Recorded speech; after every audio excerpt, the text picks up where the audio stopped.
తెలుగు రాష్ట్రాల మధ్య మరోసారి జల జగడం మొదలైంది.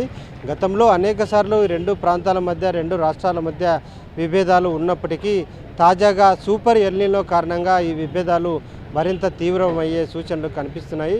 ఇందులో భాగంగానే తెలంగాణకు చెందిన మాజీ మంత్రి నిరంజన్ రెడ్డి నిన్న పోతిరెడ్డిపాడు హెడ్ రెగ్యులేటర్ను పరిశీలించేందుకు రైతులతో కలిసి బయలుదేరడం కొంత అలజడి రేపింది. జూపాడు బంగ్లా దగ్గర నిరంజన్ రెడ్డిని రైతులను అడ్డుకొని పోలీసులు వెనక్కి పంపించడం జరిగింది. ఈ పోతిరెడ్డిపాడు హెడ్ రెగ్యులేటర్ మీద గతంలో ఆంధ్ర తెలంగాణ రాష్ట్రాల మధ్య అనేక విభేదాలు నడిచాయి.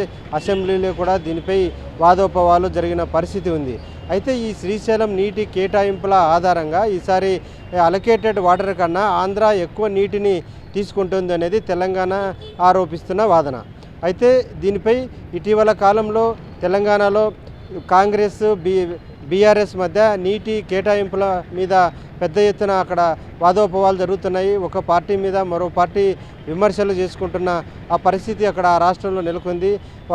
ఒక పార్టీ తెలంగాణ కంటే ఆంధ్ర ఎక్కువగా వాడుకుంటుందని మరో పార్టీ అంటే, ఇంకో పార్టీ కూడా మేము అడ్డుకుంటున్నాము, మనమే తెలంగాణ కంటే ఆంధ్రనే ఎక్కువ వాడుకుంటుందని కూడా రెండో పార్టీ కూడా అంటున్న పరిస్థితి ఉంది. ఈ నేపథ్యంలో అసలు తెలంగాణ ఆంధ్ర మధ్య శ్రీశైలం డిస్ప్యూట్ ఏ విధంగా నడుస్తుందని ఒకసారి పరిశీలిస్తే, శ్రీశైలం ప్రాజెక్టు ఏర్పడినప్పటి నుంచి ఆంధ్రాకి తెలంగాణకి నీటి కేటాయింపులు జరిగాయి. జనాభా, నదీ పరివాహక ప్రాంతం తదితర వాటి ఆధారంగా ఈ నీటి కేటాయింపులు జరిగింది. ఈ విభేదాలకు కృష్ణా రివర్ మేనేజ్మెంట్ బోర్డు పెద్దన్నగా వ్యవహరిస్తున్న పరిస్థితి ఉంది. ఈ రెండు రాష్ట్రాల మధ్య విభేదాలను పరిష్కరించే బాధ్యత ఈ కేఆర్ఎంబీ పైనే ఉంది. ప్రాజెక్టు ఏర్పడినప్పటి నుంచి 63% ఆంధ్రాకి, 37% తెలంగాణకి నీటి కేటాయింపులు చేస్తూ వస్తున్నారు. అయితే ఈ కేటాయింపులు సరిపోవు, తమకు అన్యాయం జరుగుతుందని తెలంగాణ వాదిస్తుంటే, లేదు కేఆర్ఎంబీ నిర్ణయించిన ప్రకారమే శ్రీశైలం ప్రాజెక్టు ఏర్పడినప్పటి నుంచి వస్తున్న పద్ధతి ప్రకారమే వెళ్తున్నాము, దీంట్లో మార్పులు లేవు అని చెప్పి ఏపీ వాదిస్తున్న పరిస్థితి. ఈ మొత్తం మీద రెండు రాష్ట్రాల మధ్య ఈ జల జగడం ఈసారి సూపర్ ఎల్నినో కారణంగా మరింత ముదిరే సూచనలు కనిపిస్తున్నాయి.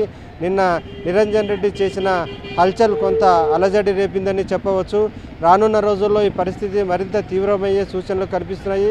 వాస్తవంగా విద్యుత్ ఉత్పత్తితో పాటు ఈ కల్వకుర్తి, పోతిరెడ్డిపాడు కారణంగా రెండు రాష్ట్రాల మధ్య తరచుగా విభేదాలు వస్తున్న పరిస్థితి ఉంది.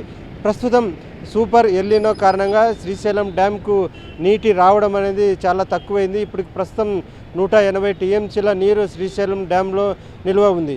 ఇప్పుడు రెండు పవర్ హౌస్లు, లెఫ్ట్ పవర్ హౌస్ నుంచి తెలంగాణ, రైట్ పవర్ హౌస్ నుంచి ఆంధ్రప్రదేశ్ విద్యుత్ ఉత్పత్తి చేస్తున్న పరిస్థితి ఉంది.